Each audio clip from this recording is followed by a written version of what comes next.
What up, guys? It's Cody McBroom with the Tailored Life Podcast. Today, we have a very special guest. For a second time on the show, we have Jason Brown, my good friend and the owner of BP Training Systems. He is also my trainer, and I am his nutrition coach. So we have collaborated over the last year plus with his members, my coaching, his coaching personally, and we've become good friends over the time. But we align on so many different things, so it's going to be a really cool and conversational episode that I think you're going to really be able to digest and take away a lot of applicable action steps for your programming and your training right away. We're going to cover exercise sequencing. We're going to cover designing a training split throughout the week. We're going to cover the conjugate method and concurrent training. They cover the importance of aerobic training, recovery, max effort, dynamic effort. I mean, the list is unlimited. We go through so many different aspects of his career, his philosophy, our methods, and how to get the best results ever. And the way he coins it is maximal sustainability. And the idea is sustaining maximum results across the board, not just in one specific area, because most people watching this, you'll know, you don't want to just be strong or just look good. You want to be strong. You want to move well. You want to look good naked. You want to be healthy. You want to live a long time. How do we sustain maximal results across the board? That's what we discussed in today's podcast. I think you're really, really going to enjoy this. Before you get into the episode, please do me a huge favor. Hit the subscribe button and make sure you hit that little bell so it notifies you every time we drop a new episode. There's going to be a ton of content coming out here, and I want to make sure you are informed. And as always, if you have any questions or topics or people you want me to interview, comment below, like the video. Let me know that you're listening and what you want to hear next, and then I'll get back to you on that. Without any further ado, let's get into the episode with the one and only Jason Brown. But man, I'm excited to have you back on the podcast because since the last time we've gotten closer as friends and everything. Obviously now I'm doing your nutrition, you're doing my training, so it's actually kind of cool talking to my coach / my client at the time, you know, and a good friend, and we're doing some things going forward to collaborate. So I'm just excited to have you on, man. We agree on so many different topics. But before we dive into those topics, brief nutshell, if people don't know who Jason is, go back and listen to the first episode. We'll link that in the show notes of this podcast so you can check out the first one where he really dives into his story. But just in a nutshell, man, tell us who you are real quick. It's, you know, I would think by now that I would be able to like do this very concisely. But I always have the hardest time telling my story. And again, I don't know why I haven't figured it out. I've done how many podcasts now, but anyways, you know, I think like putting it in a nutshell, I just was exposed to strength and conditioning at a very young age. My mother was a power lifter. So I was always just enamored by lifting heavy, being strong, gaining muscle. And, you know, that carried over really to my whole childhood. I was an athlete.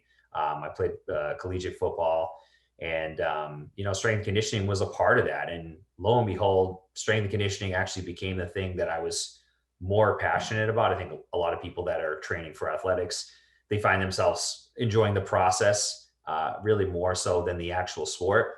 And for me, that's kind of where I found my voice as a coach, being, you know, training at a facility with other athletes, eventually being an intern. And then, you know, this is back in early 2000s when, you know, we didn't have the things that we have now, like just, you know, a myriad of resources online, but reading like T-Nation early days with Charles Poliquin, Dave Tate, Eric Cressy, Chad Waterbury, some of the guys that I communicate with now, you know, on a more personal level, which is almost like talking to a celebrity for me. So, you know, that kind of just transpired into getting involved with more functional fitness and CrossFit. And then, you know, kind of come full circle, having the strength conditioning kind of blend more with the functional fitness, and then really being inclined to want to learn more about energy systems and how do we really bridge the gap between strength and conditioning. I think we throw that term out there all the time, strength and conditioning. Well, what does that mean? We know that strength training has a number of benefits. We know that conditioning has a number of benefits, but how do you do the two in a cohesive manner where one doesn't take away from the other? And so that's kind of been my mission for the last, I would say, almost a decade of just trying to figure out what I would call really the holy grail of training. How do you do strength and conditioning and get positive adaptations from both? I think people have been trying to do that forever. And it's one of those things where I've heard so many people say you can't do it. You know, you can't ride a horse with two asses. If you want to get stronger, you focus on strength. If you want to get better endurance, you focus on conditioning. But you can't do the two at the same time because there's just too much There's too much interference from strength and conditioning. So I would say there was a point in time where I thought that was true, but at the present day, I think we've kind of arrived at almost the perfect blend of both, where that longevity piece that maybe I wasn't as concerned with when I was in my 20s, but now so in my 30s and having kids and just having a lot more stressors now, that piece I would say probably outweighs everything. How my quality of life is outside the gym, what I look like with my shirt off, those things are definitely more important now than they were then. So I don't know if that encompasses everything in a nutshell. I think for me it does. The holy grail of training, strength and conditioning, and doing well at both.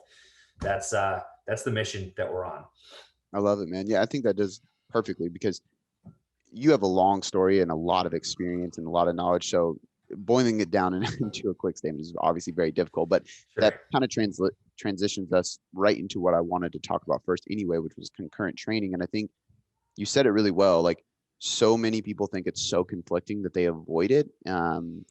And it's funny because if you look at research, there is a lot of research that shows concurrent training just isn't that great. But every time I see a study, and whether it's reviewed or I just actually read the study, I'm always like, oh, I wish they would have done it this way, or I wish they would have added this component or used this type of participant.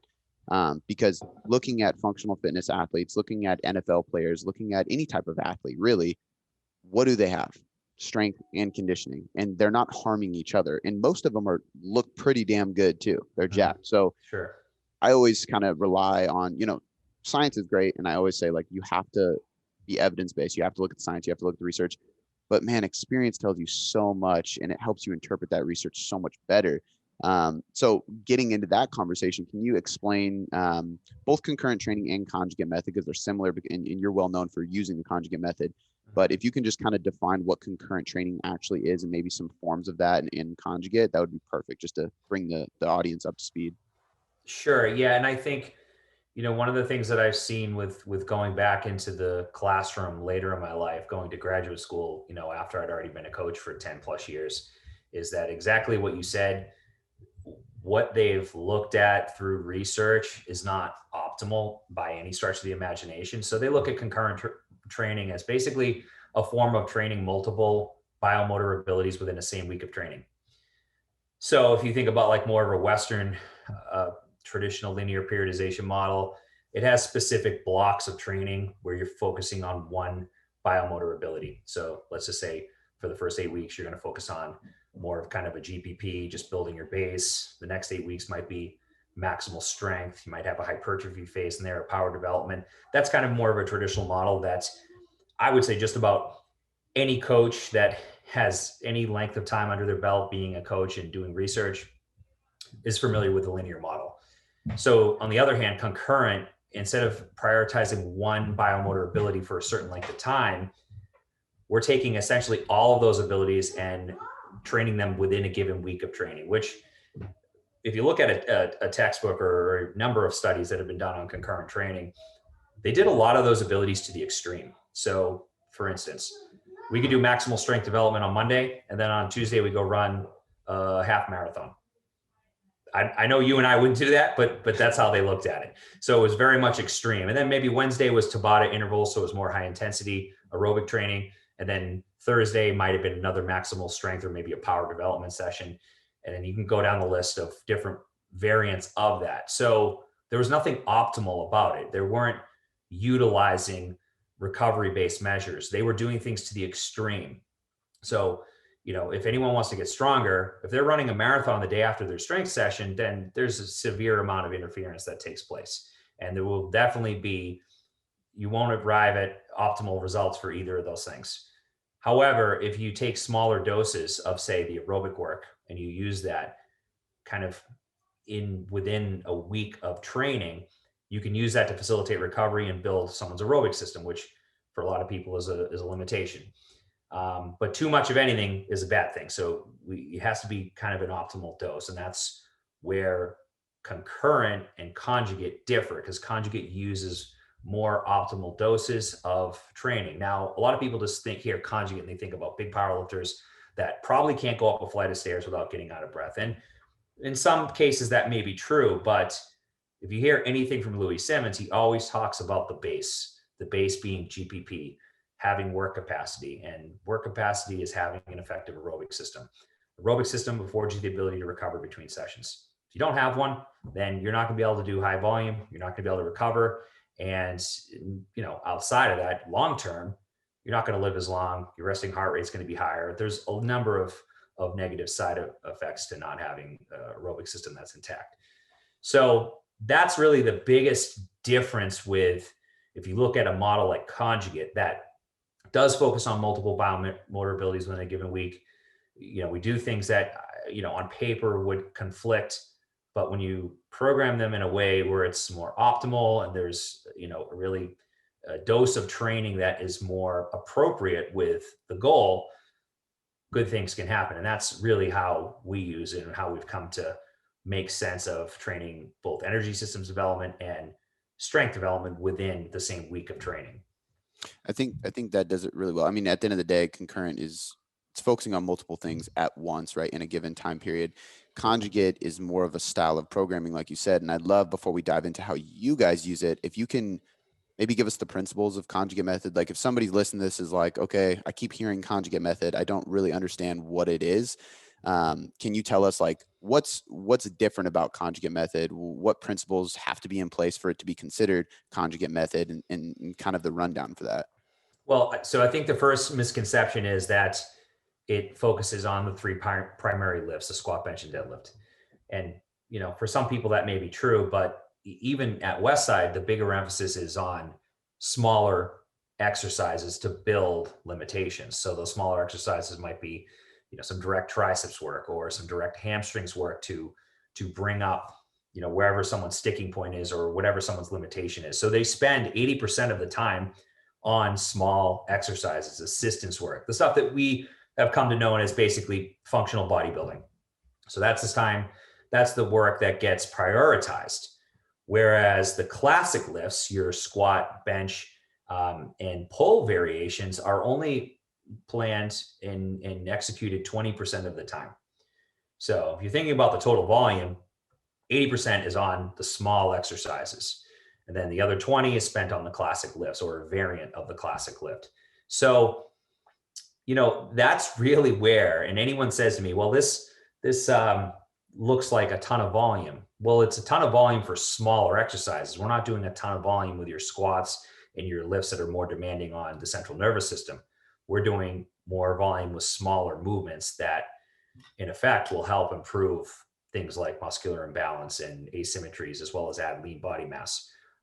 So that's really one of the first things that I like to get out of the way. And the other piece of it is that the work capacity component, doing things like aerobic training, is very much as important as anything else. You can't build a house without a foundation.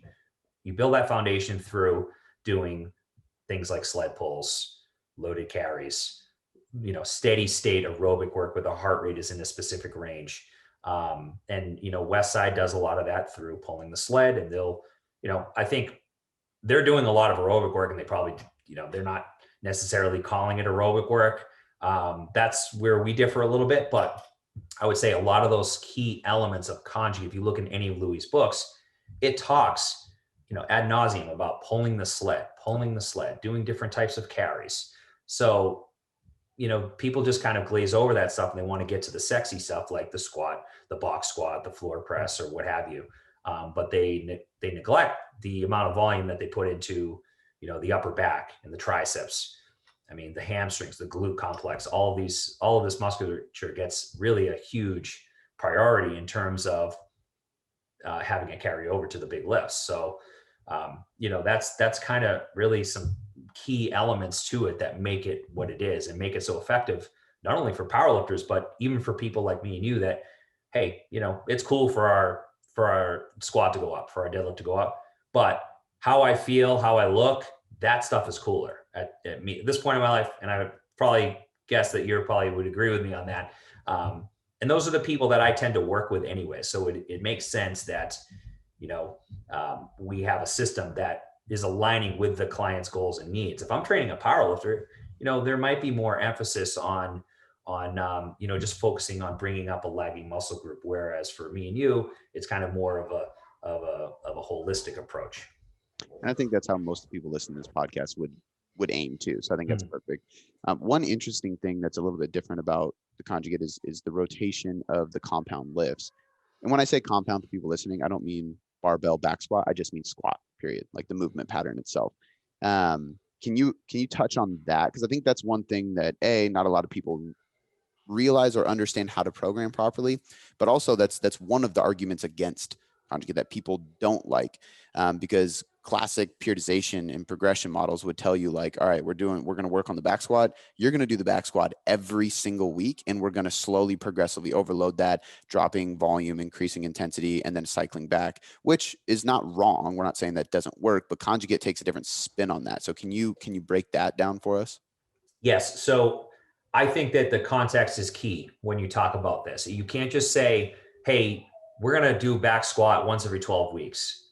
That might be applicable to someone that is got a great squat.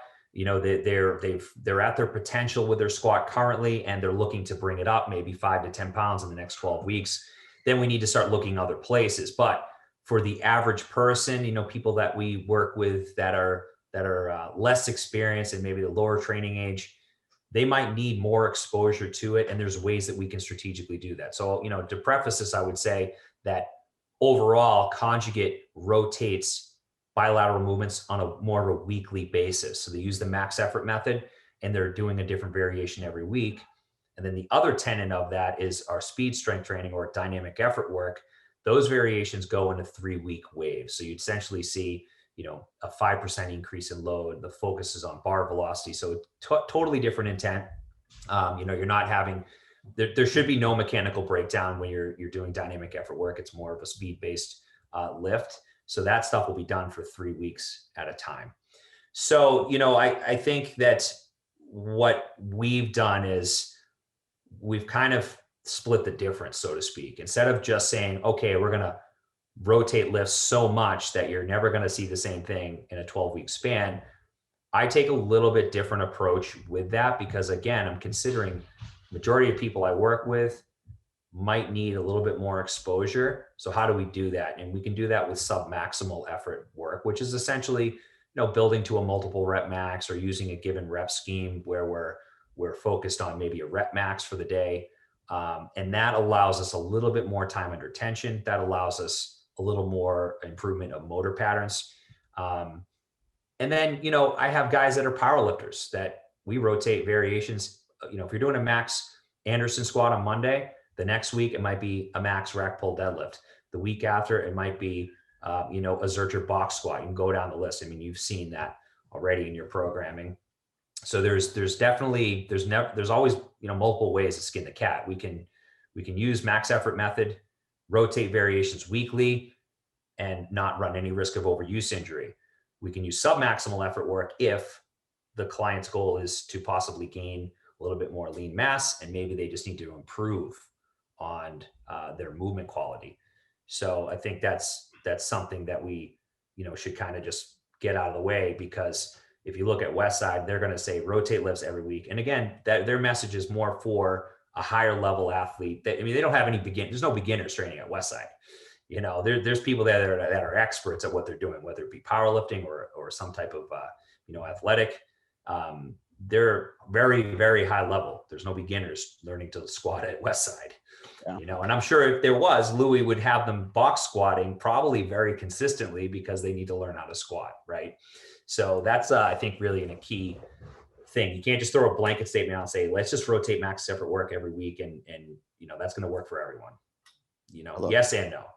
Yeah, I love that. I think one thing you didn't touch on that I'd love to get your opinion on, but I always tell people too, is it's just fucking fun. Like people, you know, speaking personally, I want to get stronger. Like I told you, I was like, I want to be an athlete, you know, obviously I want to look good too.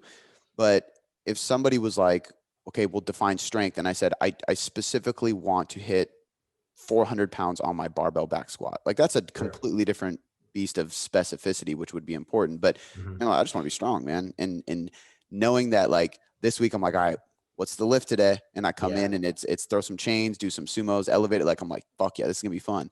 Next week, What is it going to be? Zercher box squats. Cool. Like it's different and it stimulates my mind. And we're still Mm-hmm. having that progression with the accessory work, which allows me to build muscle like I want to, because I can, week one, I'm kind of learning the movement pattern. And then week two, I can add some load to that, right? Or burn out reps or do whatever I can because I've kind of mastered that skill.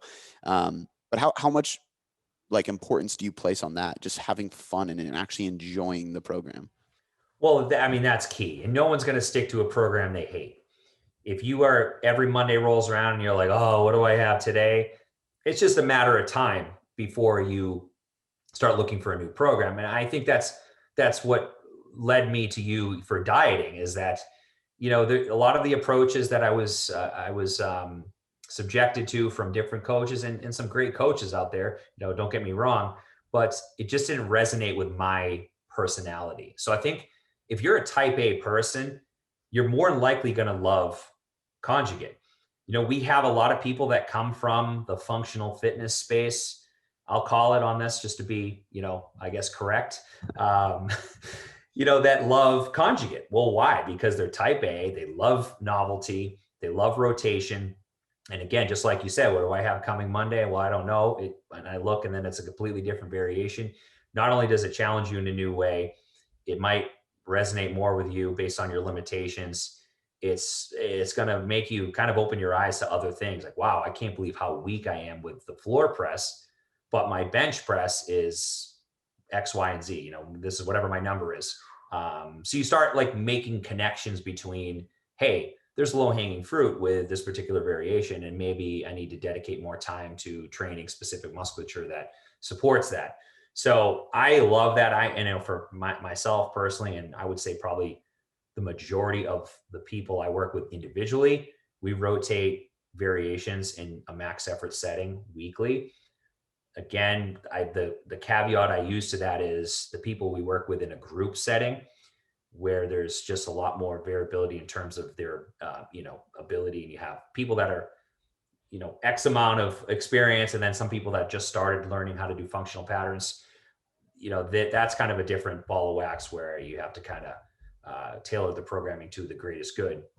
But for people like you, rotating variations for max effort for your heavy lifts, even submaximal on a weekly basis is great.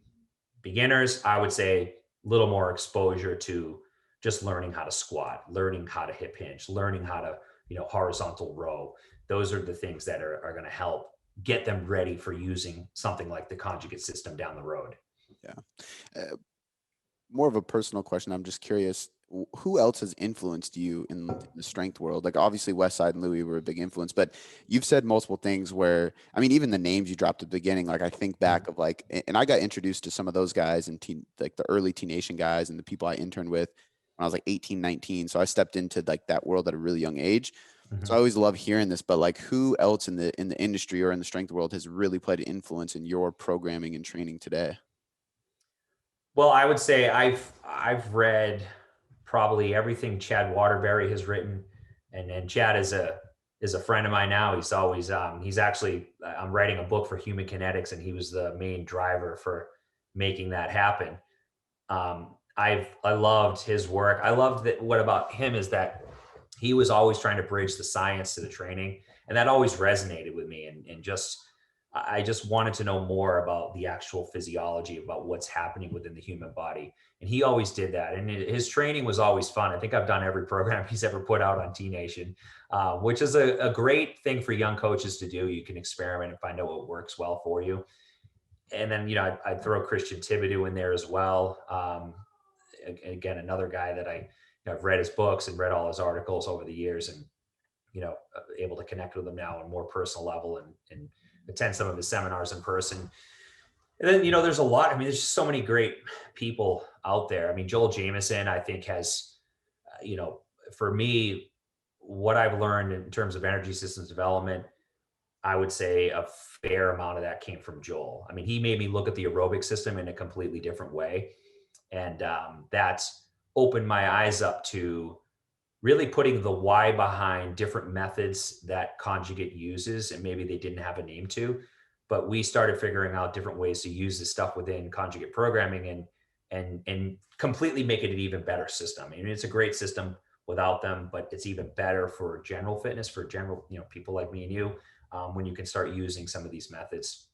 And then, there's just so many great guys. I worked with John Russin quite a bit. I mean, super smart guy. I learned so much about human movement and assessment and screening from him.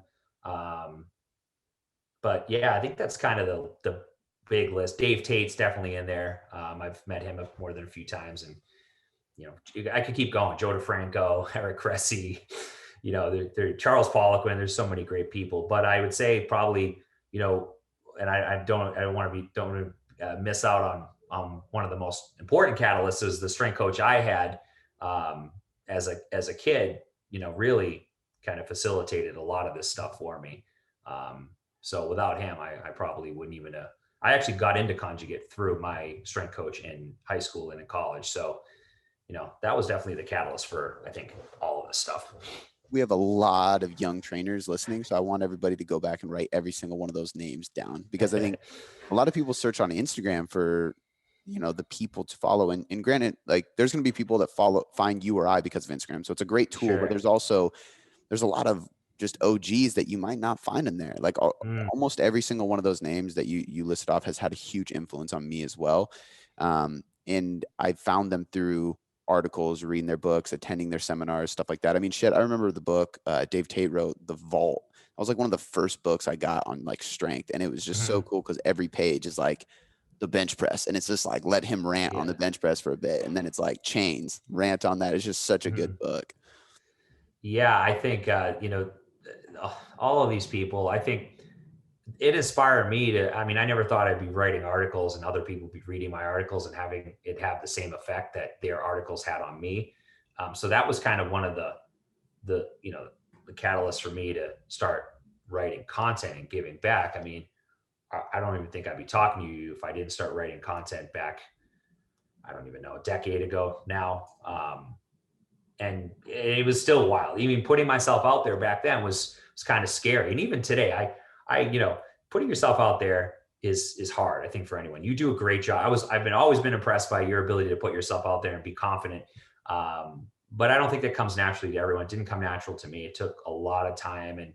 And even to this point today, it took a lot to get here to say, like, all right, I am confident with what I do. And I know that I know my craft better than anyone else and I can discuss this stuff, but I felt that I had to earn that. And, getting degrees and certifications and training lots of people and all these different things if I didn't do that, I wouldn't be confident enough to speak about this stuff, Yeah. 100%, man. I think it's well said. And I think people can take a lot out of that. I think actually we met because we were both writing articles for John Russin, which was one of the names that you mentioned that we both hung out with many times, and he connected us and then we podcasted and then started working together. So it's just and it's funny because I talk to Jordan Syatt quite often. He's one of my good friends now. And we always say, like, trainers always ask us, like, what should I be doing to build my business or get better? And we always say you should be writing articles. Like, it's one of those things that kind of got lost over the years, but the really good coaches still write articles. One, if you're smart with business, it's really important for SEO. So you would be smart to do that anyway. But two, if you can write an in-depth article, like, your shit, an Instagram post is great, but a 2,000 to 5,000 word article on a specific topic shows that you really know how to coach this stuff. Sure. So. I agree. And it's funny. I just had someone ask me recently, something along those lines, like, what do you think I should do to build my business? And I'm like, I think the first thing is you got to read, I just saw recently, there was a quote from Charles Poliquin that said, if you are not investing at least 8 hours a week into continuing education, then you're never going to be in the top 1% of your industry.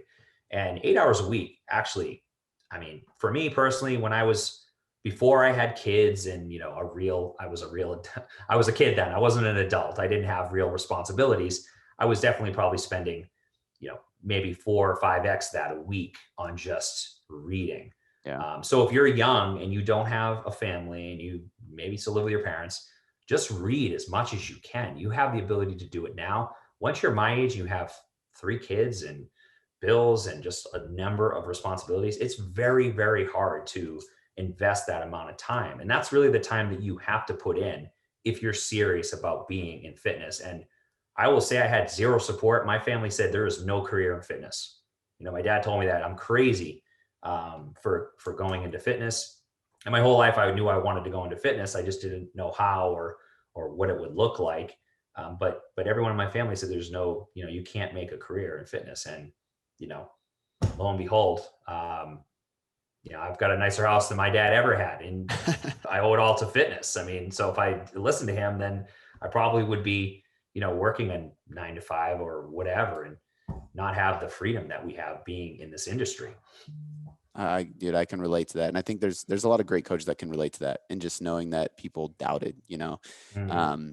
We kind of veered off of what I was getting ready to ask you, but I think that was a good tangent for us to take because it's valuable. But I want to steer it back to your method, right? So Mm-hmm. whether we call it CNC or conjugate and conditioning, or just the Jason Brown method, let's say, Yeah. how do you explain that to somebody? You're in an elevator and you got 10 floors to go up and somebody's like, what's your method? Like, how do you explain that? Because you talk about conjugate, you talk about aerobic training, you talk about Mm-hmm. Joel Jameson, Christian Thibodeau, which means probably neurotyping had some influence. John Russ and Sure. some of his free performance stuff rubbed off on Mm-hmm. you. Like there's Chad Waterbury's very like full body, high frequency stuff. There's Sure. so many different things. And I often tell, one of the pieces of advice I give trainers is that you should be hiring people or buying people's programs, even if you're not going to run it. See what they do and learn from other coaches, because everybody, there's that quote, principles or methods are many, principles are few, methods often change, principles never do. So there's principles Yeah. that Joe I like DeFranco, that. Chad Waterbury, Christian Thibodeau, all these people have, and we take Mm-hmm. from them. And then your method is how you spin those things. So I'd love for you to dive into, like, in a nutshell, what is your method? Yeah, that's a good one. So for me, I frame this as maximum sustainability Mm, on all levels. So strength and conditioning. Now, we always hear people talk about what they were. I was this strong. I was this fit. I ran this. I deadlifted this back in my prime. Well, your prime is irrelevant. What you did back then is irrelevant. I hate to say it. When I was in the Army, they always talked about PT tests. And people would say, oh, back when I was in boot camp, I got a 300 on my PT test. But they'd always say you're only as good as your most recent score. So mm. if you got a 300 when you were in your 20s, great. But you're only getting a 220 now, you're a 220. You're not a 300 anymore. So conjugate for me is maximum sustainability. I can be fit aerobically. I could go run a 5K right now if someone said, hey, do you want to go run a 5K with me? Absolutely. I could run a 5K with you easily. No issues at all. Same token, if one of my powerlifter friends says, hey, do you want to do a max effort squat session? I could train with him and hang with him and not be, he's not going to be squatting or deadlifting 3x what I am. We're gonna be able to hang together and do that session and have fun. And then on the same token, we're in January now, in the middle of the winter. It's cold here. If I want to take my shirt off, I know that I'm not going to look like dad bod. I'm going to look not far off from how I look during the summer. So that's it for me. It's like I can do everything. I can, do things that involve getting my heart rate up. I can lift heavy. I can take my shirt off. I can go play with my kids. I mean, that's it. Being the best, being your best that you can sustain 365 days a year. That's the elevator speech. I love it, dude. I think maximum sustainability is a perfect two-word statement to Sure. explain what you're doing. And really, like, I think what a lot of people are after, but they don't realize they're after, you I know? agree. Yeah. Um, And how do you do that? I mean, you always get these people that are saying, I want to get better for whatever event. Maybe it's for, high school reunion, or they're just getting ready for how they look in the summer in their bikini. Um, and, it really comes down to having something that you can sustain. You're not going to sustain what you look like on stage all year round. No one does. But what's the happy medium where you can still have a good quality of life? You can still, like I saw a post you had. You include drinking beer in your diet. You enjoy drinking beer. You should include drinking beer. You enjoy it, right? So why would you remove something? You make adjustments other places so you can sustain the physique that you want, the strength that you want, but still be able to do things that, may or may not be the perfect thing for that, but they're part of your life. There's something that makes you happy. So it's about finding that happy medium, that common ground where you can really do it all. Yeah. And that, I mean, that's to me, that's what like mastering real concurrent training should be. Mm-hmm. You know, there's obviously the people that like they're extreme powerlifters that like literally all they give a shit about is powerlifting. Then of course, like you don't want to sustain everything. You don't want flexibility across the board, all that stuff. I get it. Mm-hmm. But for most people, I think that's what they're after. And I think this kind of fits into the category, and I know it has something to do with your method. And I like this topic because, like concurrent training, I don't think there's any good research to prove it useful, but experience of myself and so many other strength coaches says that Mm-hmm. it's extremely useful, and that's exercise sequencing. So basically, for the people listening, going into a day of training, how is that sequence? What do you start with? What do you finish with? How do you ramp up? How do you warm up? How do you prime your nervous system? Those kind of things, rather than just throwing a list of exercises on a piece of paper and saying, just get it all done, you know? And one of the questions that makes me cringe is when somebody's like, oh, this squat rack was taken, so I did like this, and this first. And I'm like, Mm-hmm. no, like that's, you're jumping ahead Yeah. in the program. Don't do that. There's a reason for this. So my question for you is how important is it to you and what you do? And can you explain how to properly sequence exercises throughout a session? Yeah, that's a good one. And that comes back to one of those things where what's the difference between getting workouts off of the internet versus having like a real professional write you a training program? Mm, They have knowledge of those principles. How do we prime the nervous system for our training? What is the order of exercise that's going to be optimal? And what I would say is that if I open up a textbook, it's going to say a specific order. It'll probably give you, if I look in essentials of strength training and conditioning, it's going to give you a ramp warm up, which essentially is utilizing a very common sequence, and something that John Rustin teaches about is basically preparing the central nervous system for the training in a logical fashion. So ramp stands for raise, activate, mobilize, potentiate. Potentiate is potentiating the sympathetic nervous system, which is our fight or flight response. And we can utilize that window. It's about a 5 to 8 minute window. So you've seen in our warm-ups, the last phase of the warm-up is some type of plyometric or some type of CNS drill to essentially facilitate that fight or flight response. So that's the first step, is we ramp up the warm-up. We start with more parasympathetic, which is more of a rest and recover. And that's just kind of bringing people down. Too many people already live on the sympathetic side of things. So we strategically ramp them up in the warm-up. So I would encourage people, how I explain the warm-up is that we have a small window of time to do some specific things. And we know, generally speaking, that people are very tight. They sit in chronic positions like flexion, internal rotation on a daily basis. I'm sitting in it right now. So we want to counter that and bring them out of those positions, reduce tone. And then we think about things like, hey, what are we doing today? Well, if we're squatting, we should probably squat in our warm up. It makes sense, right? So priming the foundational patterns that we're working, using some type of CNS tool. Plyometric is a great one. I put some type of plyometric in every warm up. So whether it be a jump or, it might be some type of skip or a med ball slam or chest press, something of that nature, there's some type of CNS drill that's going to prime the sympathetic nervous system for what's coming. And again, it's a small window of time. It's only about 5 to 8 minutes, depending on what research you look at, that we have to utilize post potentiation activation. So we use that, and then we do our main lift, and it's kind of like we've just taken some pre-workout, right? It's like natural pre-workout that we can use to our advantage, and it gets us ready for what we're about to do. And then from there, we progress, and it's kind of strategically bringing people down. So we assistance exercises and then cool down, and now we're flipping things on its head. Instead of being more fight or flight, we're going to more rest and digest. And that's, again, I think a critical piece. You said, what's one thing I can do to ramp up my gains and I don't have to change my whole training methodology? Well, you could just implement a cool down sequence. It takes 5 minutes, and it's going to facilitate the recovery process. You're going to start recovering before you leave the gym.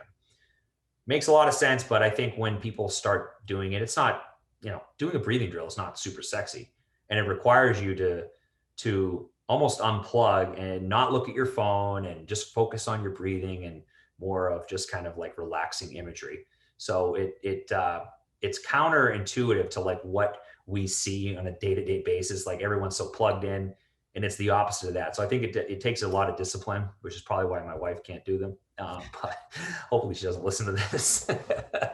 But, again, huge return on investment for a short period of time. It's one of those things too that's like you said, like doing a squat with chains on the bar, band, like sexy, it's fun. Laying on the ground after the gym and just calmly breathing and quiet, like it's just not like a quote unquote cool thing. But what I can say is for most people, and you might have experience with this too personally, most people almost have to go through, and you experience this with me, an injury where you're like, fuck, I knew I should have done XYZ a little bit more thoroughly, or I kind of rushed into this, or I jumped the gun too quick, and you get hurt. And then you're like, I'm never going to do that again, because my warm up and my cool down is dialed in every day. And there's even been times where like I need to get home. And so like I jet out of the gym and I go home, and so my wife can leave. And I literally, you would laugh at this, my 2-year-old likes to sit on my stomach while I do my diaphragmatic breathing. So I just let her sit on my stomach. Breathing. Yeah. Exactly. She watches the TV and I'm doing my breathing. I go through some stretches, and even though it is, I mean, I live 10 minutes from the gym. So even though it's 10 minutes later, it's still bringing me down before the evening starts, which is really important for stress and recovery.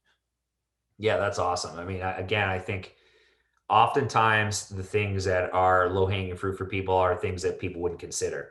When I tell people decrease training frequency, if they're stressed out, again, it's counterintuitive. I'm telling you to do less. And sometimes it's hard for people to do. I even know personally, if I wake up and my HRV score was redline the other day, and I did change how I train, but it's very hard for me. If I have a training session plan, even if my HRV score is crap, it's hard for me to say, well, I'm not training today. I'm going to try to take a nap today. Very, very hard to do that. But oftentimes, again, the things that we need the most are the things that are hardest to do, even if it's taking a rest day. Yeah, those things open your eyes, man. We did Joel Jameson's Bioforce. We were like beta testers at the gym I worked at the time when he first started kind of testing it. And I remember it just frustrating me and a couple of my clients that I was testing it with, because we were just redlining it all the time. And I was like, all right, we got to take recovery more seriously, and sleep and things like that. And one of the things I wanted to really get your education or your view on is energy systems as a whole, which really relates to this whole recovery topic and so much more. So this might be the last topic of the podcast, just because I know you could probably record, and I think you have hour-long presentations on this exact topic. But can you give the average person, the average listener, kind of like a rundown of what the energy systems are, maybe why they even need to be worried about it, and how to implement like a baseline, just something simple? Obviously you need a textbook to give us everything you can on this topic, but just kind of like 101, if you will. Yeah, that it is. It's definitely a very complex topic, and that's why people do dissertations on it. If I had to, if I was talking to the coach, it's really pivotal for them to understand, have a baseline level of knowledge with bioenergetics and basically how the body uses fuel. Different events require different fuel sources, different events, different types of training elicit different responses on the nervous system. So if we start thinking about the training that we are delivering to our clients is how it affects the nervous system and how long it takes to recover from, it gets easier to start dialing in the methods. So when we think about energy systems, we think about their three systems: our oxidative, and then we have two anaerobic systems, our ATP-PC system and our glycolytic system. And basically, if we think about the aerobic system being our oxidative system is lowest levels of fatigability. It's stuff that we can do for long periods of time. It's very enduring. Anything over 3 minutes is going to rely more so on the aerobic system. And you hear people talk about the aerobic system all the time, and it's developed and utilized in a number of settings. It doesn't just have to be running a 5K. You can do it a number of ways. And once you know how it breaks down and how to program different rest intervals and different modalities, that kind of gives you a little bit more freedom of how you utilize it. Now, on the other side of things, you have your anaerobic systems, which are highest power output, but they're also highest fatigability. So you can't utilize anaerobic systems for very long without having depletion of ATP, which is our fuel source, or high energy phosphates. That stuff doesn't last long and it's not readily available and takes a longer time to recover from. So when we hear things like high intensity training executed with foundational movement patterns, and you guys know what I'm getting at, but is it really high intensity? Because if we think about what high intensity really means, if we're thinking about an actual textbook definition and the fuel sources that are being used, once we get over 3 minutes, regardless of what you're doing, the fuel sources are going to shift and it's going to rely more on the aerobic system. And that's not my opinion. You can find that in a textbook. There's a graph. I can't remember what text it's in. Might be Designing Resistance Training Programs, where it shows you the CO2 breakdown between the first 0 to 30 seconds, 30 seconds to 60 seconds, 90 to, I think, 180 seconds, and then from there on. So basically, your first 3 minutes, the anaerobic systems will predominate, which is why a 400-meter run, even a mile run for some people, the aerobics or anaerobic systems will predominate. Whereas get over 3 minutes, and then you're going to have more reliance on the aerobic system. So essentially, in a nutshell, you have one system that requires a lot of rest. It fatigues quickly.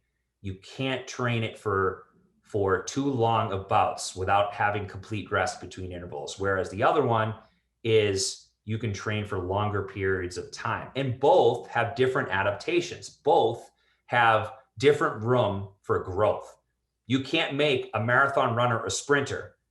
And conversely, you can't make a sprinter a marathon runner. There's a reason why. There's a genetic ceiling for how much fast twitch and slow twitch muscle fiber someone has. So there's room for improvement, but you're not going to flip someone's genetics on their head and all of a sudden transform them into a different level of athlete.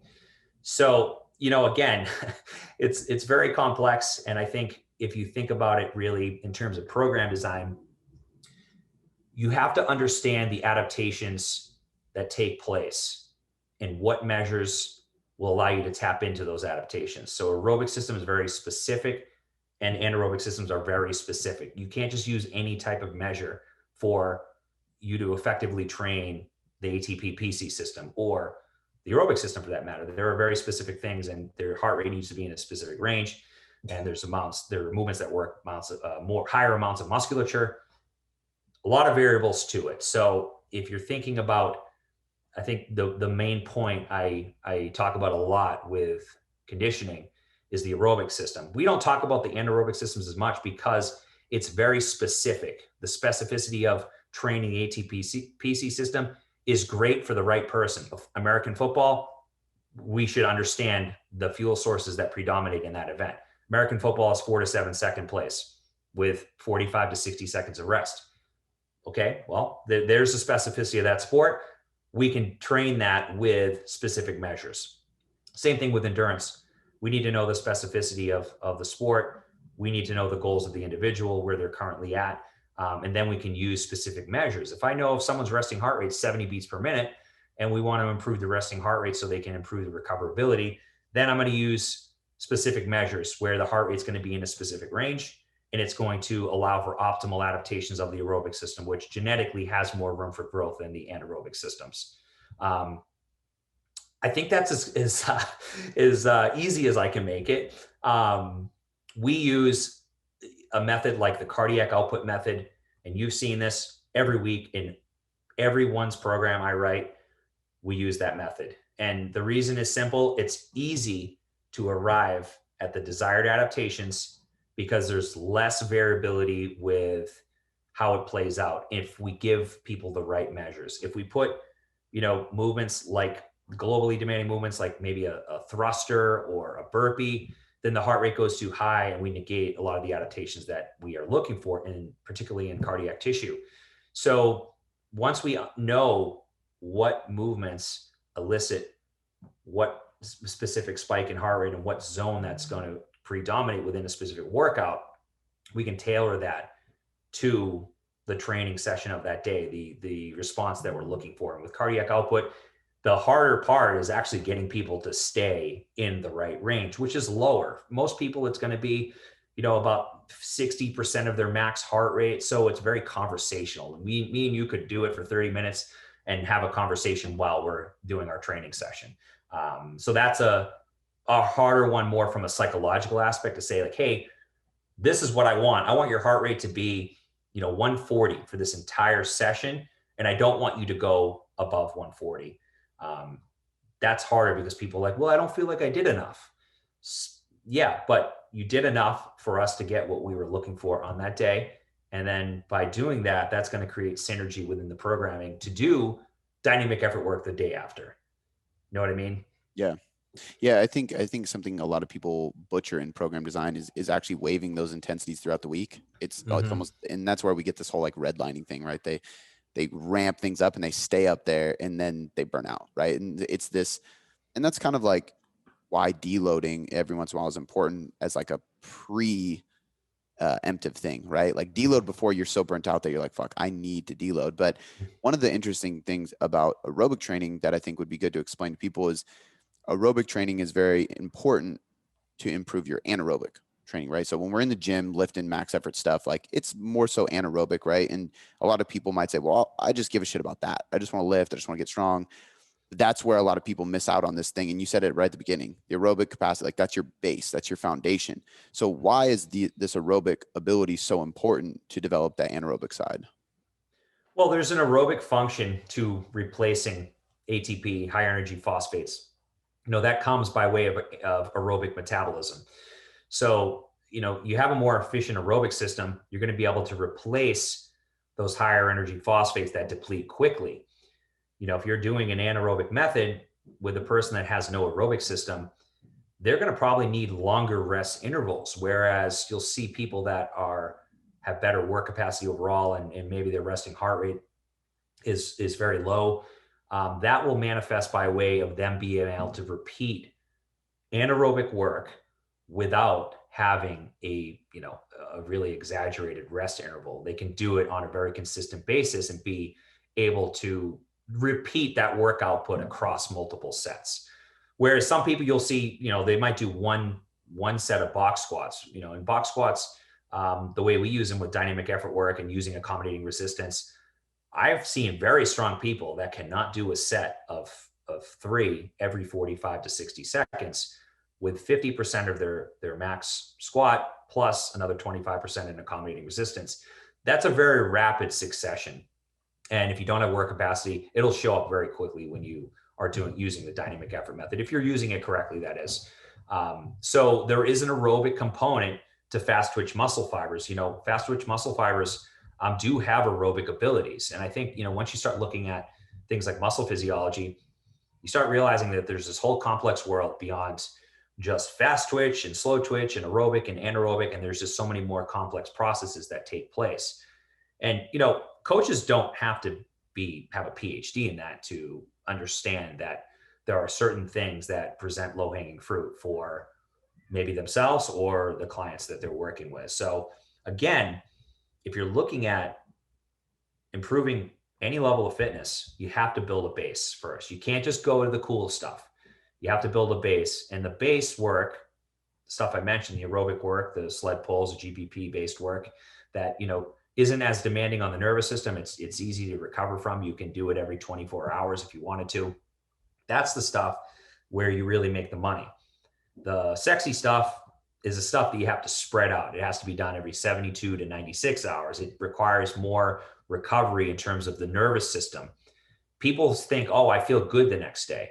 But there's a level of fatigue that exists that you don't see, you don't feel. You might not feel it right away, but eventually when you're burnt out and you're like, you know what, like we mentioned in the beginning of the show, I don't feel like, Monday rolls around and I'm like, oh, what am I doing today? That's overtraining.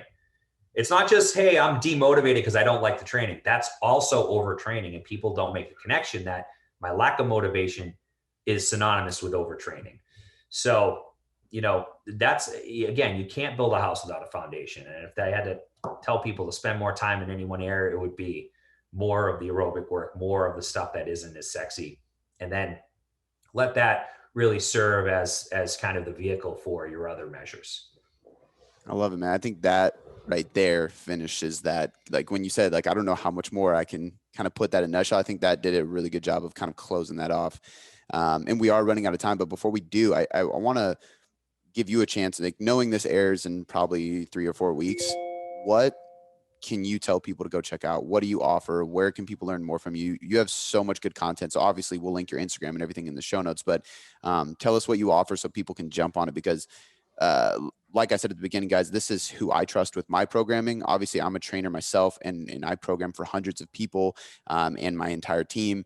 And I still outsource this because it's important to have a second opinion and a second eye. And Jason is somebody who I resonate with a ton, and he really understands this shit like the back of his hand, and it's interactive, which I love. So tell everybody where they can get what you offer, anything you have upcoming that they could look out for soon, all the plugs, man. Yeah, well, I appreciate you saying that, man. It's been great. I mean, the same, goes for you. I've been working with you for my diet for, man, it's been over a year. I know that. And I know last year I gained 7 pounds of lean muscle. I'm 37. And, I wasn't expecting to, I mean, people see me and they're like, dude, did you put on like 15 pounds? I'm like, no, I only put on 7, but like 15 good pounds, Yeah. obviously. Yeah. So really, really cool I mean, that was a turning point for me. I was at kind of a standstill. So thank you for helping me with that. Yeah. And, I think the best place for anyone to start is just look at our content. We've got a whole 5-week program design course that will give you all the tools to write programs, to really establish yourself as an expert in your field. And, this day and age, everyone's online now. So people can work with anyone they want to. You're not just competing with people in your area, you're competing with people all over the globe. So if you plan on being in the fitness industry for the long run, you got to start leveling up your education. So you don't even need to buy my course. You can just consume all the content we have. We're really making steps to level up our YouTube channel, which we haven't really done much with at this point, but I think a lot of people are watching videos now. And the only thing is that a lot of the stuff that we talk about is lengthy. You can't talk about the aerobic system in 5 minutes. Mm-hmm. So you could consume some of our videos. We've got one of my guys that's on board as an educator. He's a PhD in exercise physiology, and he could explain metabolism, muscle physiology. He forgot more than I know about that stuff, which is great because I can learn from him still. And he was actually my professor in school. But I would just start with consuming as much content as you can. Our YouTube channel, we've got articles, we've got a free membership site. There's just plenty of things that you can do for free. And then, if that resonates with you and it makes sense, then I would definitely look into leveling up your skills with our program design course. I love it, man. This is why I was poking you to start a podcast. You need to, because this shit can't be simplified. I know you're right. And I think that's the next step. I definitely want to, try to reach more people through content. And I know that you and I will just continue to hammer away the content, because this stuff is very important, and that's why we do it. It's very important. And all these little nuances, you might think, well, how important is aerobic training? It is really important. If you want to live longer, it is really important. Yeah. So it's the only form of training that's going to make you live longer. So if you want to invest your time into learn more about energy systems, because it all is going to come full circle. If you care just about strength training, you need to understand bioenergetics. You need to understand how the body responds to stress. That stuff, you just can't skip it and write workouts. You have to know how that stuff is first. And then when you write the workout, you're going to say, oh, yes, if we want to do high intensity training, it needs to be done with this much separation in between sessions. And then lo and behold, your clients get better results and they refer more people to you. So, the rest, just proof is in the pudding. Yeah, 100%, man. So I'm gonna link your Instagram, your website, because there's some great articles on there, and then I'll put everything you guys offer, because I'm going to be endorsing this as well, in the show notes of this podcast. So trainers, coaches, clients, anybody listening that wants to learn more from Jason, just look in the description. There's going to be a ton of stuff that you can check out there. And most importantly, man, thank you for coming on the show again. I really appreciate the time. Thanks for having me, man. I really appreciate it. It was great.